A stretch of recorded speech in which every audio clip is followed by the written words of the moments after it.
Ele denuncia, a Prefeitura de Bauru esperou chegar ao caos da situação da saúde para começar a tomar algumas providências efetivas. O nosso entrevistado hoje no programa Fala Câmara em Entrevista é o vereador Arildo Lima Júnior, do PSDB. Vereador, seja bem-vindo à TV Câmara. Obrigado, Lidiane, pelo convite. Vou deixar um abraço a todos os telespectadores da nossa querida TV Câmara. Bom, nós temos acompanhado nas últimas sessões da Câmara os desdobramentos a respeito das situações em 3 das 4 UPAs que funcionam aqui na cidade, né? Sem médico, sem atendimento, Meridota, do Popular Ipiranga e também do Redentor, apenas a do Bela Vista, com atendimento aos pacientes.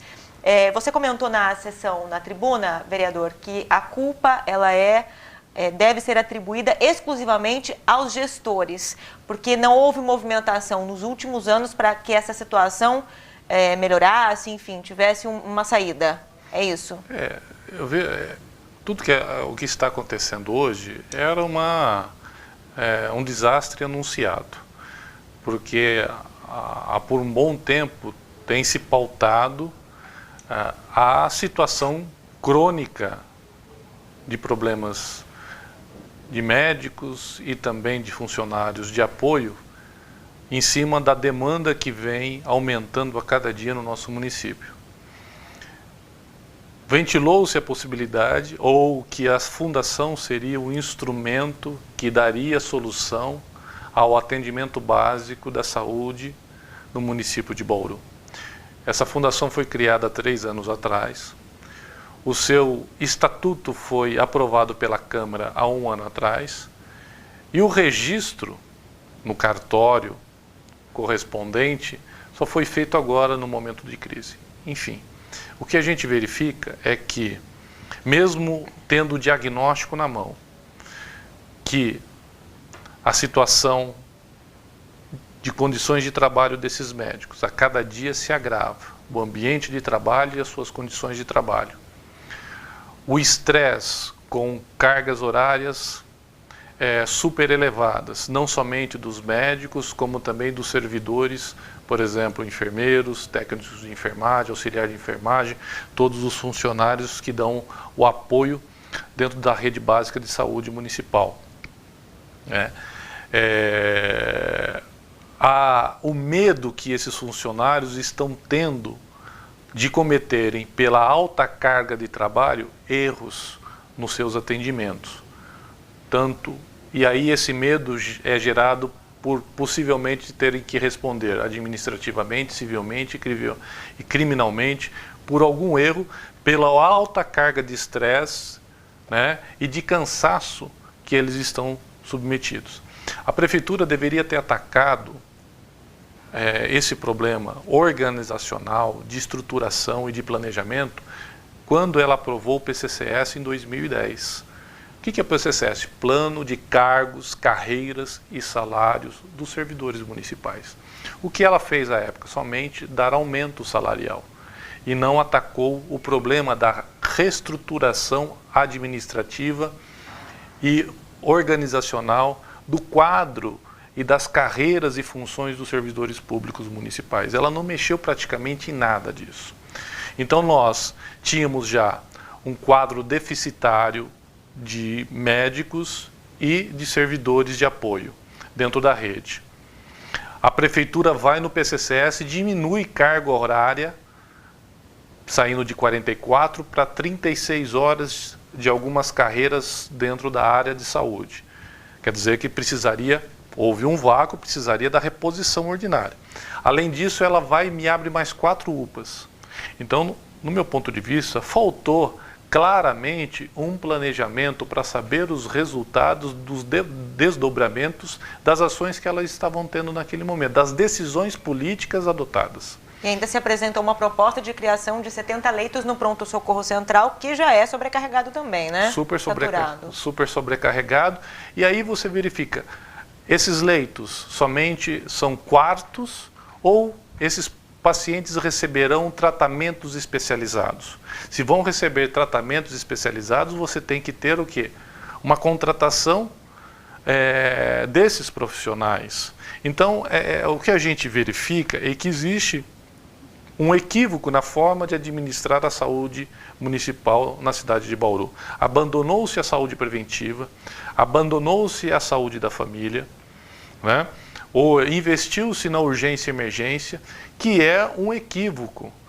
O que a gente chama que inverteu-se a pirâmide. Em vez de investir nas UBSs, que é o cidadão que vai até uma unidade de saúde para para ter uma consulta, né? Eles não priorizaram aqui embaixo. Por isso que os pronto-socorros o pronto-socorro e as UPAs ficam sobrecarregadas, né? Pararam de investir em médico da família.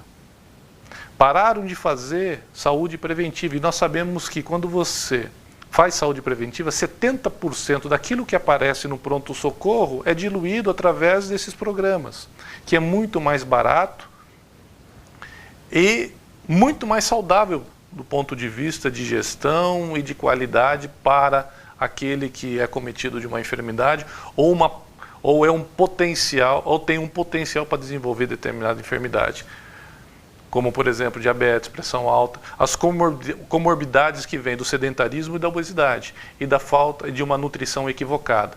Então, quer dizer, você tem N pontos que deixaram de ser atacados e que foram deixados de lado e que gerou toda essa problemática. Hoje nós temos um gasto com saúde municipal feito pela prefeitura na casa de 200 milhões de reais e nós temos falta de médico, gastando 200 milhões de reais por ano só no atendimento básico. Nós temos falta de médico nas UPAs. Nós não estamos conseguindo fazer clínica médica, né? Então, e aí a administração, para justificar os seus erros, ele começa a jogar nas costas da categoria. E que esgarçou, do ponto de vista de gestão relacional entre o gestor e a categoria profissional, esgarçou de um ponto que os médicos não querem mais. Aliás, eles não são obrigados a trabalhar fora do horário ordinário contratado no concurso ao qual ele prestou. Se eu prestei um concurso para trabalhar 24 horas por mês para receber X salário, eu sou obrigado a trabalhar 24. Eu não sou obrigado a fazer plantão extra. Eu não sou obrigado a fazer hora extra. E a prefeitura fica privilegiando as horas extras, que são muito mais custosas, e cada vez mais abre esses vácuos na escala de urgência e emergência que ela não consegue repor. Antes de ter as UPAs, Bauru tinha 170 médicos, salvo engano, na urgência e emergência. Abriu 4 UPAs e hoje nós temos 107 médicos. Então não fecha a escala de jeito nenhum, esses médicos estão sobrecarregados. Isso é culpa exclusivamente de falta de planejamento por parte do gestor, que quis implantar um tipo de política dentro da saúde pública e não previu ao longo do tempo os seus reflexos. Vereador, agora o que a Prefeitura propõe para tentar atacar esse quadro de imediato? Redução da jornada dos médicos de 20 para 15 horas, aliás, e contratação de médicos socorristas pela Fundação, com uma remuneração de R$ 13.500 para uma jornada de 12 por 36. Como o senhor avalia essas duas medidas? Bom, nós sempre defendemos a Fundação como um instrumento flexibilizador, facilitador de gestão na área da saúde. Eu sempre fui entusiasta. Você pode contratar com mais facilidades, comprar produtos com mais facilidades, é mais fácil você administrar do que dentro da administração direta. Contratando esses socorristas, esses médicos socorristas, que deve ser uma carreira dentro do quadro da saúde, você foge da lei de responsabilidade fiscal com relação ao percentual que você poderia gastar com folha de pagamento, né? E esse valor está dentro da realidade que o Estado vem pagando a categoria médica, deu um aumento agora, nesse valor mais ou menos de 12 a 14 mil reais, médicos, especialistas para trabalhar nos ambulatórios de especialidades, né? Então eu vejo que o salário é um salário razoável, dentro daquilo que o mercado está praticando, né? E é uma escala adequada para esse valor que pretende se pagar. E que você criar essa carreira, você vai atacar o grande problema hoje da urgência e emergência, que é a falta de profissionais para cobrir a escala ordinária que as 4 UPAs mais o pronto-socorro solicita, né? Então eu vejo com bons olhos, né? E existe um compromisso, porque uma das questões é o baixo salário pago pela prefeitura, né? De diminuição, como não pode dar aumento de salário, diminuição de carga horária, né? Saindo de 20 horas semanais para 15 horas semanais, né? Então teria um aumento aí de 25%, né? Teria um aumento de 25%, 30%, porque vão trabalhar menos e receber o mesmo salário. Dentro da unidade, dentro da urgência e emergência, quem faz urgência e emergência pela prefeitura, não quando se acontecer dentro da fundação, eles vão ter o cálculo da hora de trabalho também aumentada em 25%, 30%. Então a gente verifica que talvez não traga um impacto tão grande nas unidades básicas de saúde, porque são consultas previamente agendadas, e o compromisso, mesmo diminuindo o horário, os médicos estão assumindo de manter e até mesmo aumentar a produção, né, de atendimento. E aí nós precisamos olhar com cuidado para saber se a qualidade é a mesma, né?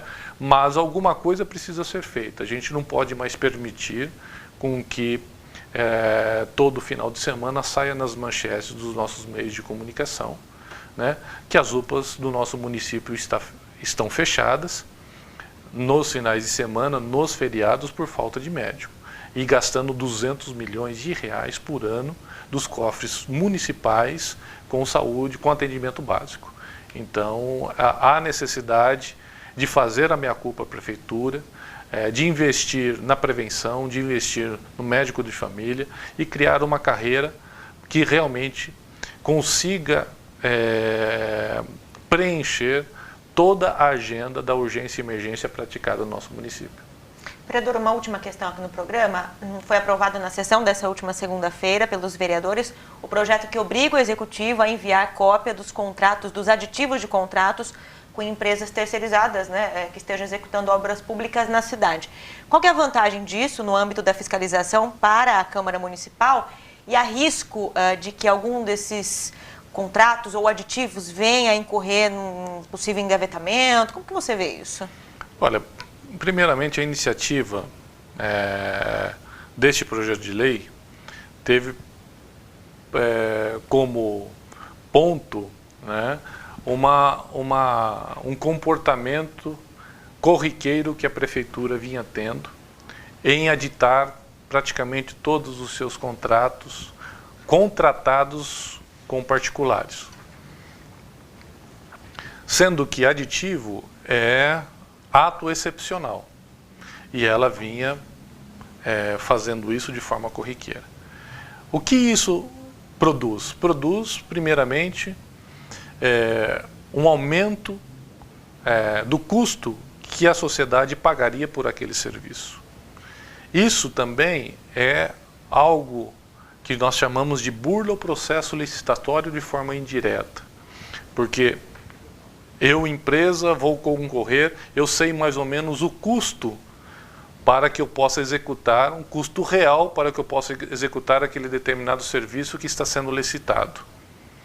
Aí vem uma outra empresa que já sabe que a prefeitura já vai dar, porque quem autoriza o aditivo solicitado é a prefeitura.